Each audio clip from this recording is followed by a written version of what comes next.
sorry with the expression, is it called like tech porn or something? Whereas you just make it look so alluring.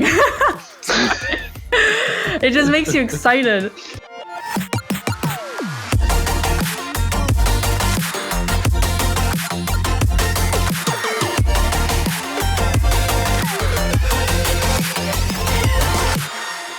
Hi everyone, welcome to the Metacast Roundtable by Naavik, and today I'm joined by David Amor, CEO of Playment, Joost van Dreunen, investor at New Brooklyn, book author and professor, and Matt Dion, lead product manager at EA and also contributor at Naavik. Hello everyone. Hey. Hi. How are you all doing midsummer? It's good. It's a little quieter. There seems to be, year on year, I think more people take a good amount of time off over the summer. Maybe it hasn't happened in America. What do you think, guys? Do you do that there? Is July, August quiet months? Yeah. I've always found it so interesting. Like nothing gets done. Nothing gets decided. No emails move forward. You're sort of sitting there staring at your screen. So you're better off kind of cooling out somewhere. There you go. I'm in pre-holiday bliss. I leave tomorrow. And then I come back in September. Nice. So, yeah, and we were talking about the fact earlier in the week how it looks like it was going to be a quiet week, and then a couple of topics showed up that's made it quite a busy, quite a spicy one to get into later. Sorry to interrupt, Joost. No, I was just wondering where she was going on vacation, but it's all good. Argentina. If you have any listeners in Argentina, I'm looking forward to visiting your beautiful country. And hopefully not get lost and return. So just before we go into the topics, I absolutely love this news article in the week. It was titled, "The Verge BioWare activates its Thirst Trap card with the romance bundle for a beloved Dragon Age character." What is it? It's a thirst trap, apparently, in terms of merchandise. It's great. Because I don't know if you played Dragon Age, but there's quite a lot of romance. And apparently, the game has existed for a few years now, but there's still a lot of people that have these feelings for the characters. And so they created merchandise for each of the characters. And one of them, you can buy a locket that has a love letter. It's great. Perfect. It makes you very happy. Buying that? Yeah, for you. It's your Christmas present. What a lovely response. Very nice. All right, so the topics we have today, we're going to be talking about Blizzard and NetEase canceling the World of Warcraft mobile game. I was going to say WoW, but then in one of the Discord servers I'm in, someone said that young people don't know what WoW is, so now I have to say World of Warcraft. We're also going to be discussing, I know, right? AppLovin and Unity's merger proposal. If we get some time, we'll then also talk about another Unity news, which is a Microsoft partnership, and we'll be diving into video game accessories. Sounds good. All right. Yeah. All right. Huzzah. Matt, World of Warcraft. All right, World of Warcraft. So, very recently, it was announced that a World of Warcraft mobile game was canceled. We don't have a ton of information about what this game was, but it was in development for about 3 years, codenamed Neptune. It was being developed, co-developed by Blizzard and NetEase. Now, you might know that NetEase also worked with Blizzard on Diablo Immortal, so they have sort of a pre-existing relationship. NetEase also publishes World of Warcraft in China, along with other Blizzard titles. There was a team of more than 100 developers that was, and I'm quoting here, tasked with creating content for the title. This team was disbanded. Supposedly, financial disputes were the source of the tension there. Activision has downplayed that. But just in other sort of Warcraft news, there have been some other mobile games in the works. There's one called Arclight Rumble that has been announced. I'm not sure if they've announced a release date for that, but that is on the way. No NetEase involvement in that one. There was another one that was called Project Orbis, which is like a Pokemon Go sort of AR game that was also canceled. Looks like more than 4 years of development on that one. So I wanted to explore this from two angles. One, obviously, World of Warcraft, massive name. I think people have been waiting for that to come to mobile for a long time. I think there's two angles here. One is Blizzard, and their sort of struggles to get titles over the finish line. Is this more of the same that we've seen with some of their other games, or is this something new? And then the other angle, which personally I think is more interesting, is what's going on with NetEase, and how might they change their strategy given this hiccup. So to dig into that just a little bit deeper, like NetEase also has a partnership with Microsoft, which, as we know, is sort of pending merger there. They publish Minecraft in China. We also know NetEase competes with Tencent in a major way, and Tencent is already working with Activision on Call of Duty Mobile. So, yeah, before I continue to ramble on further, I wanted to just kind of open it up to you all. Like, what is this? What do you all take from this? Are you more interested by the NetEase angle? Is it more of the same from Blizzard? What do you all think? I've got a question for you, Matt. Back at you. What proportion of games get killed in your career? Or in fact, for all of you. I mean, I used to run, this is before mobile. So at my time at EA, I think we sort of expected that to be about 50% of games that got started got killed. And Blizzard has quite a long track record. I guess that's one of your points, is that things get killed along the way. And I remember a StarCraft first-person game that they took sort of to alpha, beta, that they killed, quite a big one. And I think it's maybe even part of their process. I suppose what's odd is that this is an externally developed game, and NetEase have just proved that they've done a good job, commercially at least, on Diablo. So it's curious to me what happened there, because they seem like a relatively safe pair of hands for mobile. I don't know. Others, what do you think? From the earnings that Aaron was discussing last week, my understanding, Diablo Immortal performed well, but not well enough to solve all of their financial woes and reach their targets. I wonder if it comes from they're trying to spread less through the eggs in their basket, have less bets. I don't know if the freeze of games being approved in China have affected the relationship with NetEase. Because even now when China started approving more games, I believe no games from NetEase nor Tencent have yet to be approved. So perhaps that relationship that was strategic to access the market, it's not worth the investment that they had made into it, and they're scaling back. So I was thinking, and an MMORPG, like, that's a big investment, right? A big ongoing investment. Well, but you don't know if it was a MMO or whether or not it was a World of Warcraft title that used that IP. I thought it said in the article. Maybe I'm mistaken. You might be right. No, I'm not sure. I think maybe I just assumed it was an MMORPG, but it was definitely World of Warcraft. Right. That was the IP. Right. But yeah, if it was the one that was recently announced, it was not an MMORPG. It was like a battler game. But it was very high production, that game. There was a lot of conversations in the industry from people who develop mobile games discussing, what, are you really going to do such a polished game before launch? Yeah. What do you think, Joost? It seems like so Blizzard has a big problem in that they have this franchise of World of Warcraft, and the only way to continue to make money is to expand its audience in all directions. And then here suddenly is China. So, well, historically they've managed to work really well, right? Even Call of Duty Mobile was a big success for Activision then, but whatever, they're all the same team at some point. There is a distinct difference, I think, once they have a polished title coming out, to then say, okay, well, how do we monetize this, and who gets how many of the marbles, right? And I feel like, in many ways, you could, rather than looking at the innards of the project, like, where does it sit in those large conglomerates, different relationships, and sort of the power dynamic between those different companies and countries?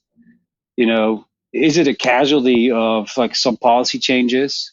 How much is you don't know how much the Chinese government is pushing the number 2 Chinese game publisher, right? The biggest being Tencent, of course. So you have to kind of wonder, is like, game design is also designing the business and the politics around it.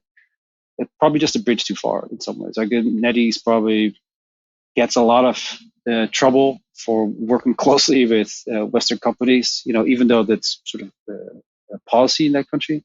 At the same time, for Blizzard to keep showing big numbers, they have to grow. And so they're both sort of duking this out on a revenue level. So my guess is somewhere along the line with the financials, they couldn't really reconcile. And NetEase probably had to say, like, look, in order for us to do this, we need to get a bigger piece of the pie. And Blizzard didn't relent, and so they just rather cancel it because both of their interests are at stake here, right? And Blizzard, of course, has the larger conversation of this acquisition looming, and NetEase has its own stable and the Chinese government cracking down on all kinds of things. So I don't know if they're necessarily two companies that can't play nice together. I think it's like whoever they answer to ultimately are sort of these opposing forces. And so perhaps this is a bit of a crack in the larger rift that's emerging between Western and Eastern markets. I don't know, maybe that's a dramatization, but it feels that would be a much more reasonable explanation than like, oh, this guy and that girl and the executive team couldn't agree over some percentage, right? I think that's a little too small. Yeah. But I don't know, it's speculative. Just to correct what I was talking about, so that mobile game that was very polished, that's Warcraft Arclight Rumble. Mm-hmm. So it's the one that has not been cancelled. Mm-hmm. The one that has been cancelled was an unannounced MMO that they were developing for mobile. So it was an MMO. Okay, right. Interesting. From the brief, the brief search I did. It's interesting, Joost, your point that I think we could probably agree that it's not because the game was bad. It's probably politics or financial or something outside of the game production, I would think, that caused it to be killed. Yeah, they could have with the acquisition. They could have reviewed, and MMOs. They develop MMOs. They know the costs that go behind it and the amount of time required. So if they're going to do something on mobile, Arclight Rumble, so playing more into the existing mobile core mechanics and leaning into that and being able to get out faster, and then also with the delays that they've been having with Overwatch, for example. Yeah, they probably couldn't afford to wait another, I don't know, five years for this game to be ready, when they could be making a lot faster, leaner bets for mobile. What's your point about NetEase and their broader strategy? Yeah, so they have a tie-up with Microsoft as well. And so my thinking was maybe they're seeking to deepen this relationship, sort of seeing where the puck is going in terms of the acquisition that's pending at the moment, and hoping to have a larger, overall partnership with Microsoft, Activision, Blizzard, all down the line. As I said, they publish Blizzard games in China already. They worked with Diablo Immortal. For what it's worth, anecdotally, word on the street that I've heard is that it was a very difficult development relationship. Obviously, it's been successful from a business perspective, but I've heard this from other game teams working with studios in China as well. There's cultural differences, time zone differences, working style differences. It's not always easy to co-develop a game, whether it's NetEase or Tencent or what have you. But that's what I had heard about Diablo Immortal. Take that for what it's worth. But that's what I was going for with the larger strategy. Maybe they want a bigger tie-up with Microsoft. In my experience, when there's a merger, then the existing relationships sort of outlast. You don't immediately switch to the parent company. The two. Has it actually happened yet? Has the Microsoft Activision thing formally happened? I don't think it's been. I don't think it's been approved yet. Yeah, right. One thing I also forgot to mention there, in somewhat related news, is that NetEase had recently announced a studio just last month that they're opening up in Redmond, Washington, very close to Microsoft, and it's founded or led by a bunch of devs from Halo Infinite. So, they haven't announced any titles yet. Maybe I'm just speculating here, but smoke where there may be fire. I don't know. I did used to work with a product manager that used to do game dev based in China. I won't go into details. He did say that it was extremely different, the ways of working there. And then he spent there about 4 years working, and then he came to the UK and he had to go through this full adaptation of ways of working, culture and processes. So yeah, I can imagine it's quite different. And maybe Okay, there is some shuffling around of positions and relationships change a little bit. I think it might be a little early for them to switch from Activision to or Blizzard to Microsoft, but I expect they're thinking about what happens after that event, right? All right. Should we, talking about mergers, should we go into the AppLovin, ironSource, Unity love triangle? Yeah, exactly. Yeah, love triangle. As I was preparing for this topic, it did feel a bit like a soap opera that I was reading through. I know. Okay, so I'll do a very brief recap on the ironSource merger deal and then the AppLovin merger deal. So with the ironSource deal, Unity will own approximately 73% of the voting rights or the stocks, and ironSource will own approximately 26%. And that value is the value of the deal is about 4.4 billion. And then AppLovin came around and they're like, no, don't choose ironSource, choose us. However, the tables will be turned because what AppLovin is proposing is that AppLovin keeps 51% of the voting rights, whilst Unity will have 49%. And so part of the discussion that I want to have is about Unity's growth strategy and whether, what's the better deal for them, AppLovin, where they lose the majority of the voting, or ironSource, that would have a relationship that benefits Unity more in terms of having more autonomy and choosing what path they're going to follow. And right, Matt, I think I saw you leaning in. Oh no, I was hoping someone else would lead on this one. I feel a little bit out of my depth on this topic. I'd start by saying it's. I'll go. Go on. You go, Joost. So I think you put it on the board anyways, but it's something that I've been watching and hearing about and talking about with a lot of people because it's, first of all, it has $1 billion in there, right? Any $1 billion deal is like captures the attention, and then secondly, it's an additional move towards consolidation, which is a fantastic topic for people to either say this is great or it's timely or it's terrible.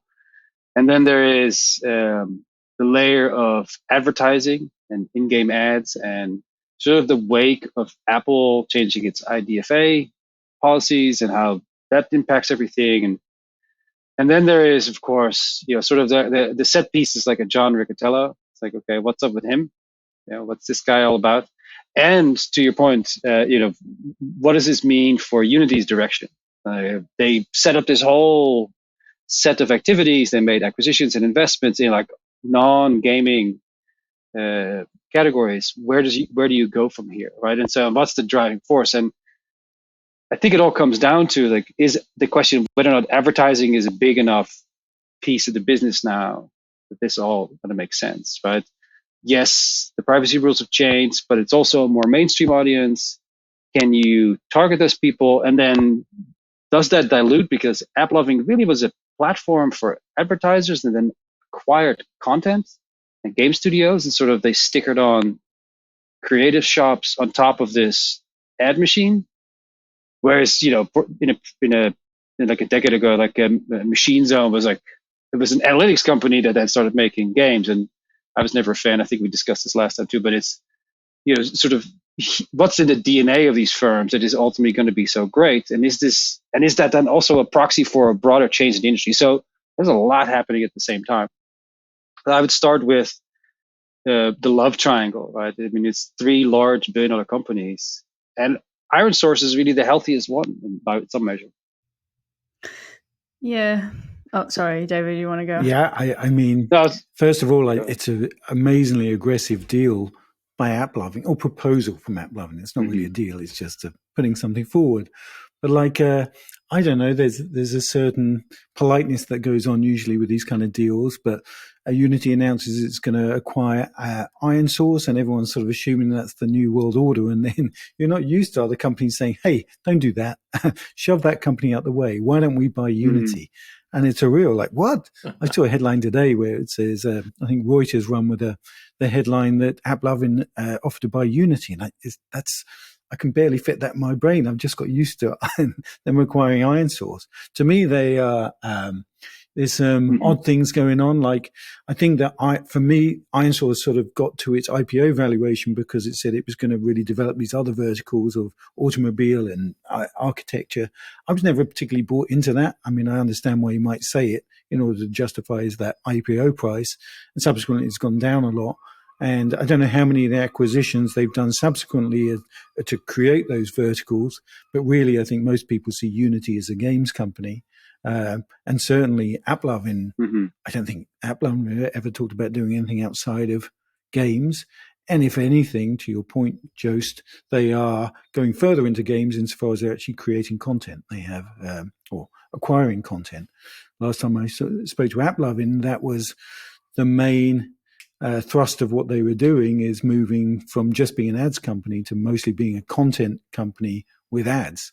So that would really drag Unity further into games and game production and away from this multiple vertical idea if they were to go for it.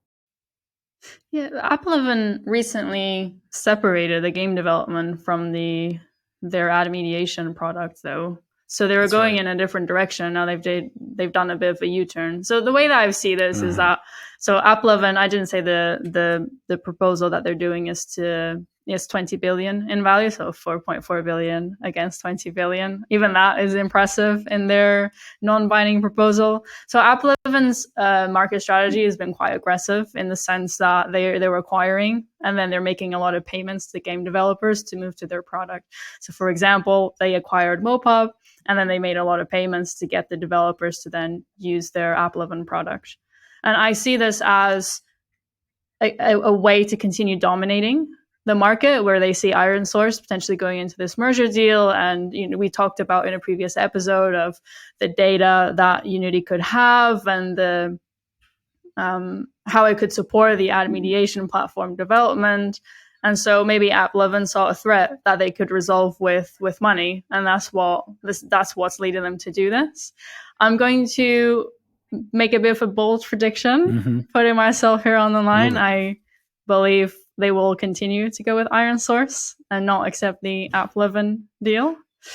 Exactly, because Unity's strategy is more than ad mediation, is more than ad monetization, user growth. They're looking to expand into animation, film. We're going to talk about that partnership that they have with Microsoft. They want to bring mile events to the wider development industry so that developing metaverse worlds is more accessible, let's put it that way. And so I think binding themselves to AppLovin, I believe through AppLovin's proposal, where they have to break the merger deal with ironSource, is either AppLovin or ironSource. I think it makes AppLovin's motivations very clear. And so I think Unity will continue following their strategic path that they've started to put in motion. Two other reasons why. I think the other one is the price that so Unity's market cap today is about $16 billion, and their AppLovin offering $20 billion, which is, of course, is more, but it's a lot less than Unity was worth, 6 months ago, or definitely at IPO. So, I mean, it doesn't feel like a great valuation for Unity. And the other reason is that culturally they seem really, really different. I mean, AppLovin are a scrappy, aggressive company that will bend the rules in order to get stuff done. And Unity, at least the way I see them and speak to them, is they seem very straight, trying to do things for the greater good of the community and building games and all that kind of stuff. And they just feel like different companies to me. Yeah, I agree with David. I think culturally they're very different organizations.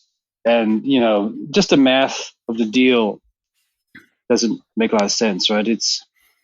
So I did my homework yesterday for this other thing, but it's AppLovin is valued a little higher than Unity, but it has substantially more debt capital, right? Based on its capital basis. So if you were to combine them, like the combined entity would have like 30% debt to capital ratio, which is quite high. They do have revenue growth, but AppLovin quarter over quarter was only up 4% compared to Unity 36%. And so, now you have $1 billion in income every quarter, which is fine, but it dilutes, of course, the growth overall. Has a lot of debt. So it's like a bigger fish, but I don't know if that's the more attractive partner. Like ironSource, on the other hand, has barely any debt. Makes about half of what Unity makes in a quarter, but it has 60% quarter-over-quarter growth and a lot more upside on the share price. Plus, Unity would be, the big fish there. So I think, to your point, David, Maria, like I think they're going to say, no, thank you, AppLovin. This is wonderful. You're coming on really strong, but I have this relationship here that's much more enticing to me because it makes culturally more sense, because it makes financially more sense, and it gives John Riccitiello also a lot more. I don't want to overinflate the egos, but you have to imagine, like, if you join Unity to like take it public and then do all these things with it, for them to take a seat and say, like, well, we're going to give AppLovin 51% voting rights over 40 compared to 49 for Unity. Better to do it the other way around and keep ironSource. And with ironSource, so I go by enterprise value. AppLovin is about 17, Unity is 15, and ironSource is about 4. Combining ironSource and Unity would be a bigger entity based on enterprise value than AppLovin. That's a much more interesting problem, right? If they can combine it and then take on AppLovin. What's to say that they, with a lot less debt on the books and more upside and more growth, a year from now, we're talking about how Unity just bought out AppLovin instead. It could be a total reversal. So I think it's a bit of a rush deal because they see what's coming. And like you either, like Eric Seufert, his metaphor was it's musical chairs. Like you either get a seat or you don't, and AppLovin is about to be left standing. Yeah, going back to the love triangle, I almost see this as two people met each other, they fell in love, and then someone's like, "No, wait, I want to be in a relationship with you, not because I'm interested in you, but just because I don't want this to happen." Yeah, that's not how love works, right? I think the operative word that you mentioned earlier, Maria, is aggressive. I'm going to give a shout out to Jeff Cohen in the DOF Slack. He pointed this out. They dropped this news the morning of Unity's earnings call, such that like they have to scramble to respond to it. I don't know. It feels very aggressive.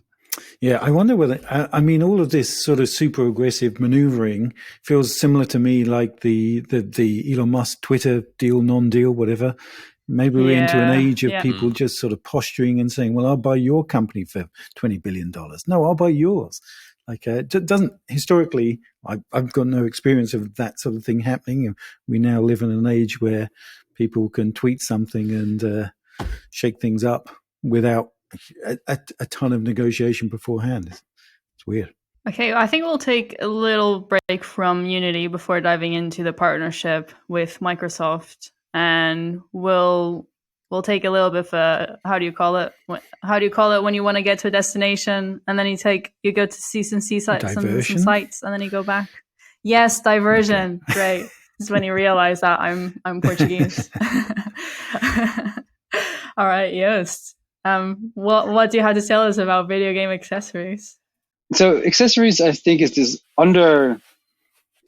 underlit category because so much of it is very much rooted in the old business model of physical bits and pieces. It's products, right? You buy headphones and those weird looking esports chairs. Do any of you have those esports chairs? Do you have one? Is that comfortable? No. Is it worth it? No. Nobody has one? I don't. That was a big thing. So there was this budding category for a while where it's like, oh, esports chairs are going to be a big thing, custom chairs. And you look at it, it's like, why would I do all this? But my point of sort of bringing attention to the accessories category is twofold. One of them is I think it's always interesting because no one ever talks about it. It's about $5 billion globally of a market, which isn't super meaningful overall, but at the same time, they suffer from the same supply chain issues as like consoles and PC component parts. And then, of course, the other part of it is like it's usually like a proxy for like the hardcore scene, right? Like people that really want to commit that kind of money to it. It's like that's a different breed of customer, and often those are your evergreen customers or your vanguard consumers, whatever. And so whatever's going on there is interesting. So the first takeaway is that Corsair and Turtle Beach reported their earnings, and it wasn't great. And they all point towards the obvious stuff, right? It's the supply chain issues, it's the shortages, it's there's a lot of demand still, but everything is sort of stuck in transit. They can't get it there. Unlike consoles, Nintendo and Sony and Microsoft, they don't suffer from like chip shortages and all this kind of manufacturing drama. It's much more straightforward. At the same time, because of all the hype, so the industry there, that category sort of doubled in size over the last 2 years because of the pandemic. Everybody's buying headphones, everybody's buying mechanical keyboards, clicking away. But so as a result, you now also see this change in ownership. So GN acquired SteelSeries, Razer went from public to private. There's a lot of activity. And the suggestion is that not right now, but Turtle Beach has just given up its active search for an acquirer. Apparently, there was 100 companies that took a look at its financials, and 100 companies walked away from doing a deal with them. So they gave up, and they disbanded their strategic team. But which opens the door in my mind for Corsair to buy them up in 6 to 12 months from now, which leaves basically all of the lion's share of video game accessories in the hands of one organization. Right? And is that exciting? Is that useful? Well, what's I don't included? know. It seems like there what's should be more. included in the video game accessories? Mouse pads, mechanical keyboards, right. Headphones, chairs, the works. And it's the equivalent. So my mind immediately, it's a good question. It's like, what's the equivalent in film or in music? Like you can buy a $500 headphone, right? Is that a thing? There isn't much. Like, video games are so technologically grounded. Like, you need so many bits and pieces, and that you can customize and upgrade. But you can buy a bigger TV, and you're really into film. You can buy, I met a guy the other day. This is a software developer, and he was really into collecting vinyl. And he didn't care about the music. He just wanted to have the old stuff. So collecting these old devices is something that really keeps the accessories and music alive, but like in video games, it's sort of a different direction. So what does that say about sort of the overall health of the industry? And what does that, are we just sort of outgrowing that category? Do we no longer need that? Do people not want it? So I'm always curious. So and the background is this, and then I'll let you respond. But the thing, so there's anthropologically always a setup, right? Like, you can media research. What they'll do is they'll go to people's houses saying, show me where you watch TV, show me where you do your work from home office activities, and then they'll sort of take a snapshot and then, okay, who's in charge of the remote, because that tells you about the power dynamic in the household, and who sits where when you're on the phone. Does your wife get the windowed office and you're in the basement, or is it the other way around? And so where people do what is sort of really indicative of social relationships. So I find the same thing with gaming, and you see people be identified through their purchases and their conspicuous consumption of like the Razer neon green stuff. So I'm always curious, like, what people use to play, right? Like, do you have that full library of the last 36 consoles ever produced, or are you just sort of bumming around on a MacBook or whatever, trying your best? Like, how you play and the circumstance under which is always interesting to me. So I'm curious if you have any thoughts on that. But it's changing. It's a changing category. I think esports changed this market a lot, because it went from, I'm just going to buy these headphones to casually listen to the music because I don't want to wake my parents up and still be able to play games, to you have influencers, you see what they're using, you have the keyboard, the mouse, the mouse pad that are perfectly developed for being able to maximize your performance in games. And I think you just have clear brands that you go to buy those products. And maybe these companies just haven't kept up with that professionalism that is now within the accessories. So anytime I buy anything, I just buy Razer because I know that they will have optimized towards the performance rather than, it looks good. If I'm buying an accessory, I don't want good. I want great.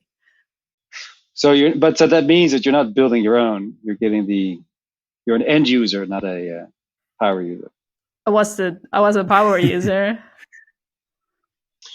Well, so as opposed to like buying the individual component parts to build your own PC. Oh yeah, I'm not. Right? Razer is very much like a package. Like, I'm not that professional.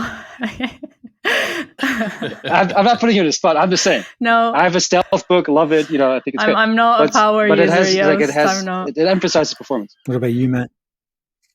I was going to say, you were sort of making a distinction between like audiovisual equipment and music equipment versus accessories. I think that there's a distinction, but I think they're sort of related.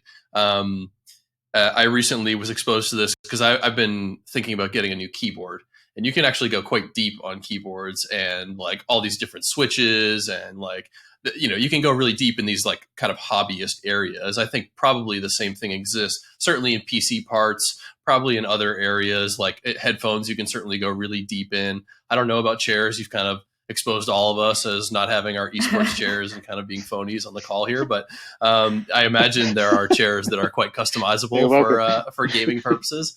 So I think that market exists. However, is it very large? I don't know. I think you raised the point about there being this sort of pandemic boom where everyone's buying headsets and things like that. I think there's some truth to that for sure. And that like how often do you realistically replace your headset unless you're sort of you're playing Elden Ring and slamming it into the ground when you die every time. Like I don't replace my headset that often.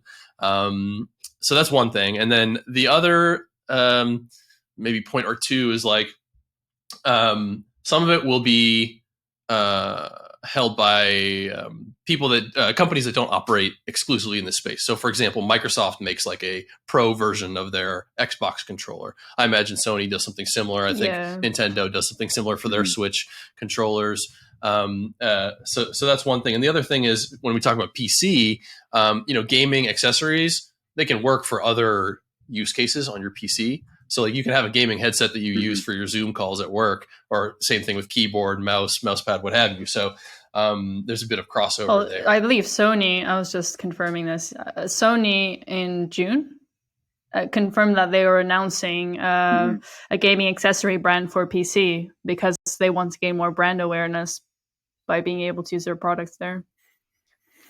I spent some... So a tough business. I spent some amount of time in the peripheral world in 2005 or something like that. I made a quiz game called Buzz, which came with plastic buzzers. And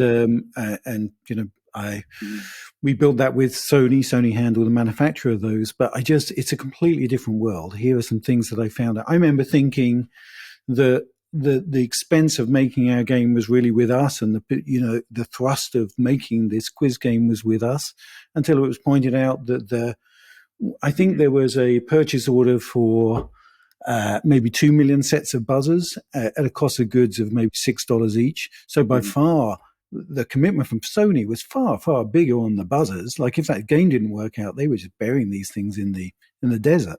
Massive commitment in inventory, really tough. Then you got to wait. I think we were a team of like 20 or 13, no, 20, I think, making that game. But there was 1,000 people making those buzzers for us in China somewhere. And you realize we're just now the small part of the machine. And then it takes 3 months for those buzzers to go from China to Holland, where they get blister packed up and then get sent across Europe. And everything was so much more slow moving. I guess it's physical things, isn't it? It's far more resource intensive, far more, you've got to commit far more cost in terms of inventory, and things just take that much longer. And that was my glimpse into that world, the sort of buzzers and SingStar microphone and iToy cameras. It was a glimpse that made me decide I'm never going to go near that part of the industry again.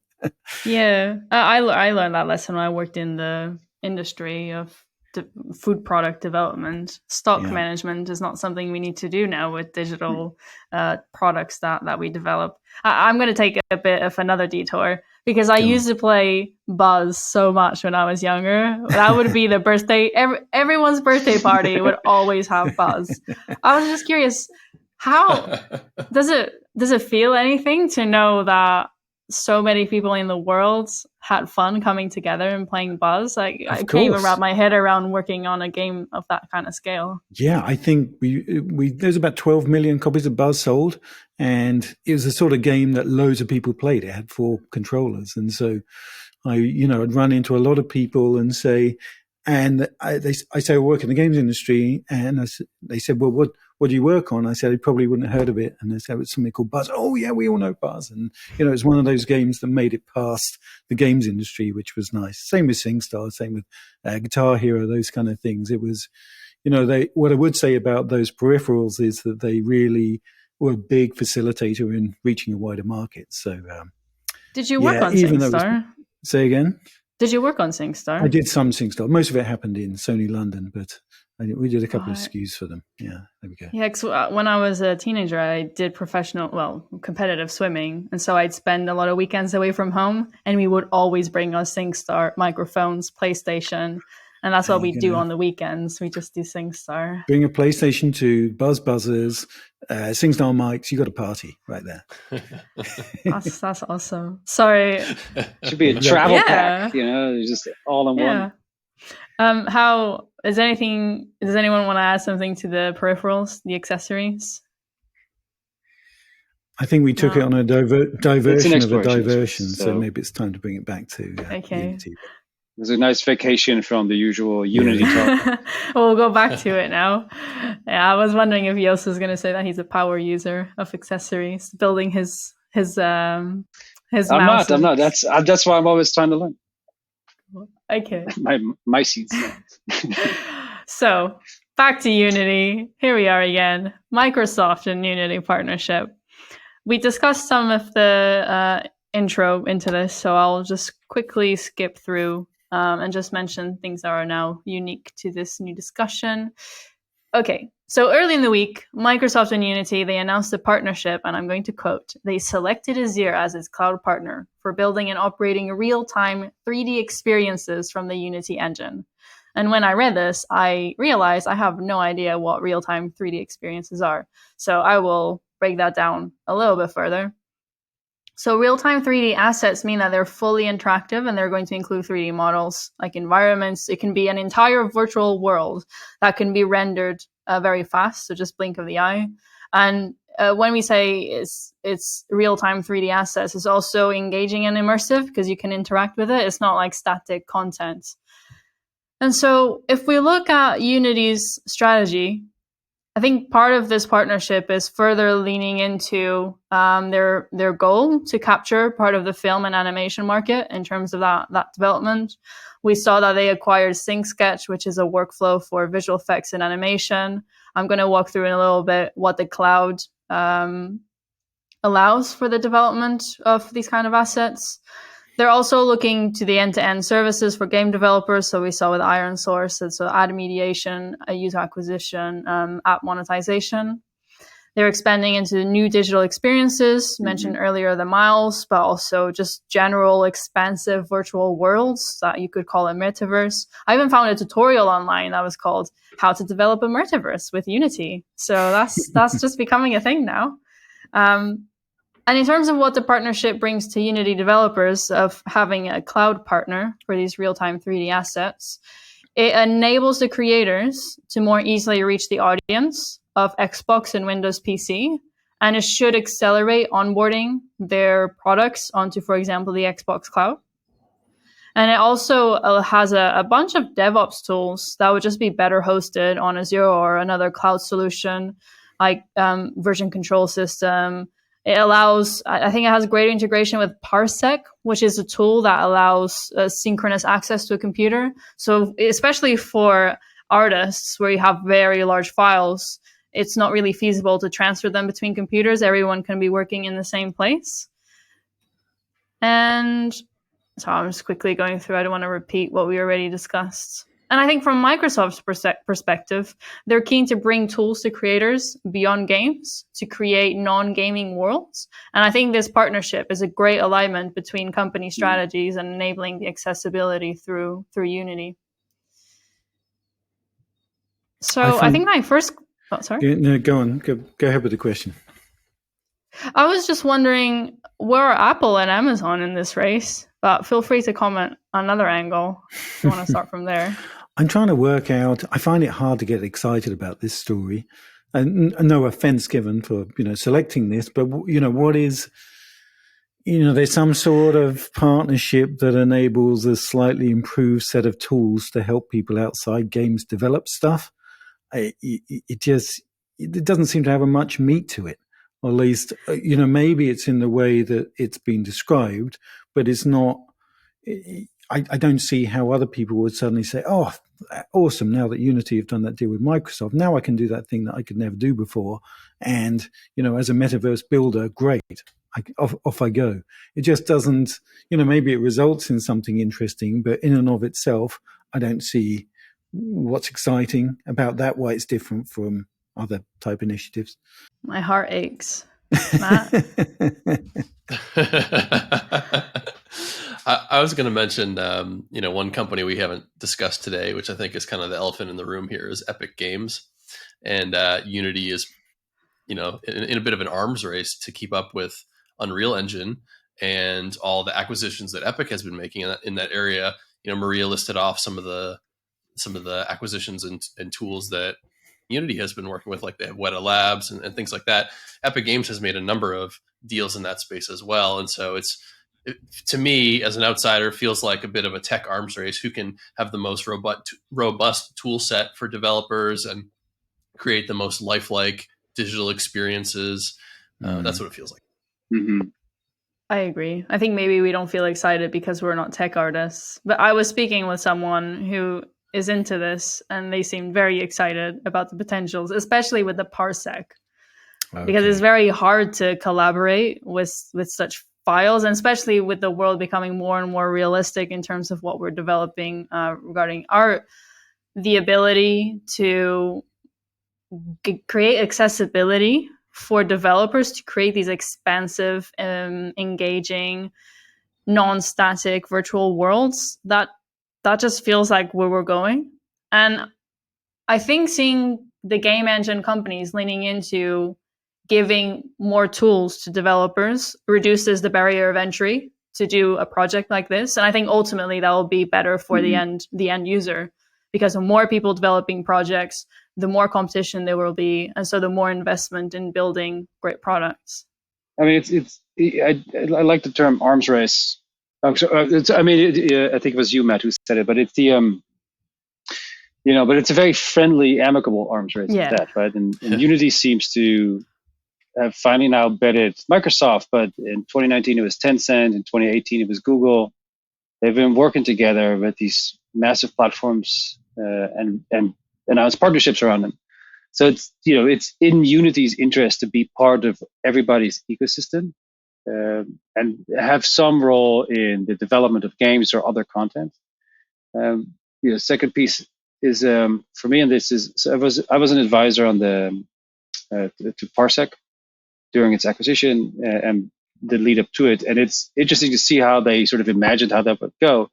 So the ability of a Parsec, for instance, to reduce latency to a negligible amount, it seems to an average user, and again, I'm not a power user, but if you are an artist and you need access to some ridiculous rig somewhere to make this amazing thing, to render the bejesus out of something, that becomes interesting and very meaningful. And so I don't see why having more computational power accessible to people that are more demanding and creators that are more demanding, that can only go the right way. And that's in Unity's interest. And of course, then you can see very clearly and easily the sort of cross-selling, like, okay, you know what, you buy a Unity license, you get some Azure bandwidth and some seats here. So they probably have some revenue back and forth that they share.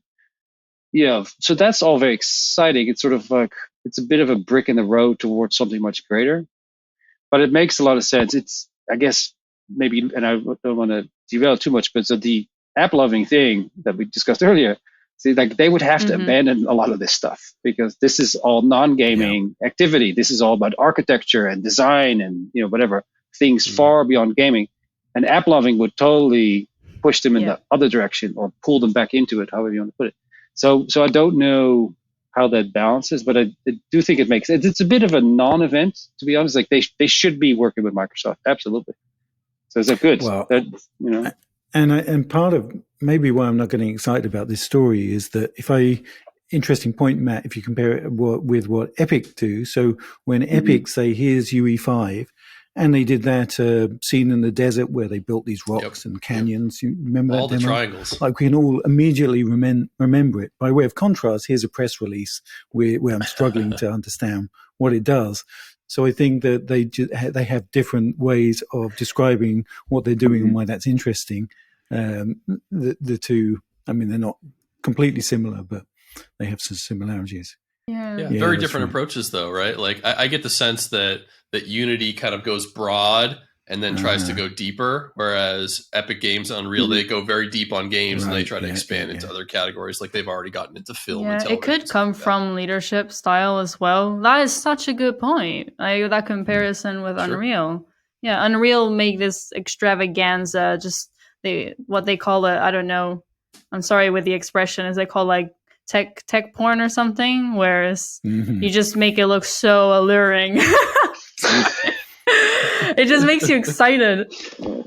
I was going to go with I was going to go with Hollywood. So the Hollywood version of it. And then, I guess. Well, there's a thing like food porn. I don't know if you know about it. But anyway, going back, and then Unity are more reserved, a lot more detailed in their descriptions. Whilst Unreal is just let's just make this awesome video that will make people excited. So that's a really good point that they could have done more. There's another thing that Matt said along the way there, which is that, of course, Unity bought Weta. And now I'm trying to picture Weta and AppLovin. Weta being part of AppLovin, that doesn't feel right at all. That's really, I can't think of two more contrasting businesses than Weta and AppLovin. Can't see those as bedfellows. And I see both Unity and Unreal have a place in the market. I don't think we have a market for a single game engine. And I think there are two existing advantages due to the history of those two game engines existing. Unity has the large percentage of the mobile market. I think it's 78%, something like that, of mobile game development. And you have a workforce as well of engineers globally that know how to work with Unity. And then you have a group of engineers in the world that know how to work with Unreal. And yes, you can upscale and change into another game engine, but you're there ready to pick up the tool. And so seeing a lot of crossover between the tools and the strategies of the two game engines, I think it makes sense because I think they each have their own market to protect and to lean into. Interesting. Yeah. All right. We'll see. I don't know if it's like going to be the final say in that competition. I think that they're like, where's the number 3 in that market? Why isn't there more? Like I know that the major publishers, they develop their own custom engines for certain components, like Frostbite, like EA does. And I just always wonder, why isn't there more? Like you have, so is this similar to like an operating system level conversation? Like you have Apple and Microsoft, but Linux, like nobody cares about Linux anymore. Which true. I know that's not true, but it's not really, it was supposed to be the open source OS, and then probably it wasn't. So, is this the same thing? A game engine going? So those are the two major languages that we use to make these things. If you're looking at the market, it's a busy market and a very expensive market to break into, because you have Epic Games that has Fortnite that creates the cash flow to make these investments and make Unreal the best game engine for high realism and these acquisitions of the tooling. And then you look at Unity that, they're struggling with profitability. So you'd be entering already a market that is difficult to become profitable. And what could you add? What would be your unique advantage, your competitor differential for people to stop using well-known tools, well-established in the market? They solve the problems what you have. Is there a problem that's unsolved by Unreal and by Unity?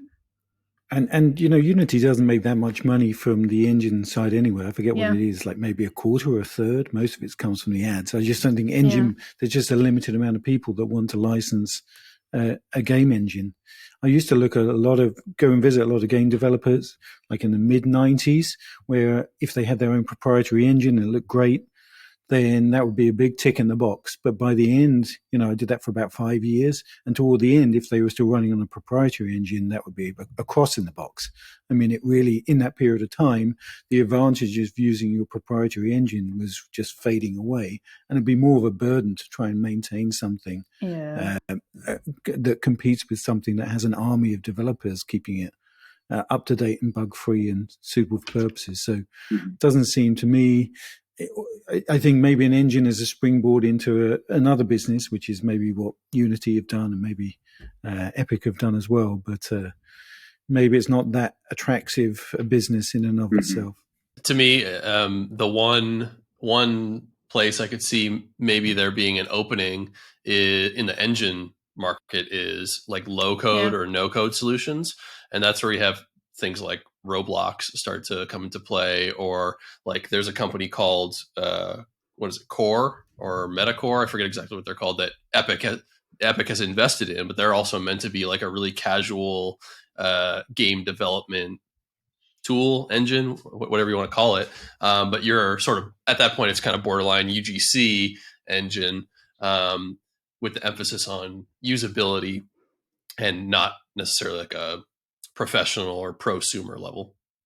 And Roblox spent lots of money developing their own engine, which is why they're struggling with profitability. But it's exactly right. It's the no code, I think, is a big thing.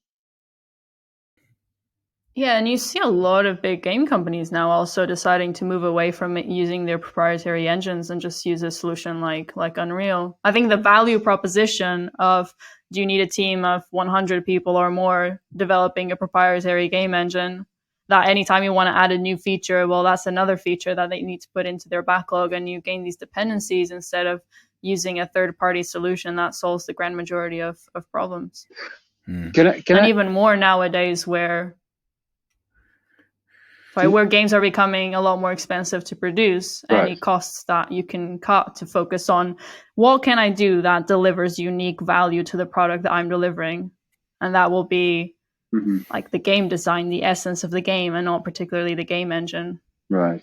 Can I add Niantic to this? Like, they're opening up their platform, right? It's like, so is that the AR engine, de facto the AR engine? Like, is that something that's going to be its own Unity/Epic Games organization because of that?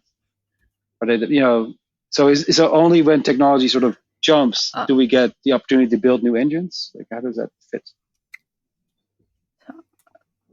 I might be wrong here, but I don't think it's a full-on game engine. I think they're making public the usage of the AR tech where it knows where you are and how to overlap things. Again, I might be completely wrong. I haven't. Yeah, exactly. It's like an SDK, right? So it solves that problem, but it's not a game engine in itself. But so does that have the seed of an engine, or is that all that's left, sort of SDK? So it's just going to be Unity, Epic, and a bunch of SDKs around them. I'm curious. Like, I just wonder, because so much happens. These are the brushes and the lumber that people use to paint and hammer things. I mean, it would be. I guess one thing to consider is, for a long time we just had Max and Maya as 3D art tools, or at least those are predominant ones, and then Blender you can see is the free version that's crept up from behind and got a lot of people using it because it's free. And now it feels like, I'm not an expert on this, but it feels like that's certainly got a place in the games industry. So it's conceivable that you can have a low-cost or free game engine that has enough functionality. Certainly, another thing that's changed, at least in a lot of the gaming market, is that consumers don't need to see that extra 1% that an engine will, the best possible engine will get you. If you're building Candy Crush, you probably don't need the best possible engine to make that. I mean, it still has to be high quality, but maybe the need to get the very last 1% out of the silicon isn't as important as it used to be. Yeah, and in terms of Niantic going and expanding into the game engine, like putting my product manager hat on, it's why? What value will it bring you doing that extra investment? If you focus on a unserved market, which is the AR SDK, then focus and become really good at that and create this unique position of yourself in the market rather than just trying to straddle too many verticals. And then they're competing with Apple probably. They are. I felt with Niantic, my final thought on this is that they had the big success and they haven't been able to replicate it. So it's like, well, why don't we just like lease out our tools rather than break a bunch of money on like trying to come out with a Harry Potter AR game that nobody wants, whatever. So it seems like the creative part is the harder part. Like it's much easier to like, lease out your tools. So anyways, but so it's very interesting. I appreciate your thoughts. It's hard to develop a really good platform that solves developer needs and is flexible enough to accommodate different kinds of game genres. And so there's a lot to dig into making a very good game developer experience with your product. Well, we saw that's what Epic Games did with for example, their Epic Online Services. They used what they developed for Fortnite and kept building it into a product and added more value to the existing users of Unreal. Okay, we'll have to wrap up the episode now. Although I feel we could keep talking about this for quite a long time. That ended up being quite a meandering conversation. I was trying to remember where we started. It was Unity partnering with Microsoft, and we're talking about engines and There we are. which you broke my heart about. I'm sorry. I'm so sorry, David. The crush of disappointing David is too hard for me to handle. If you want to give me further disappointment, you join us on Discord on Naavik. It would be lovely to hear your thoughts about these discussions. And thank you for listening in. Thank you for joining. And we'll see you again next week. Bye, everyone.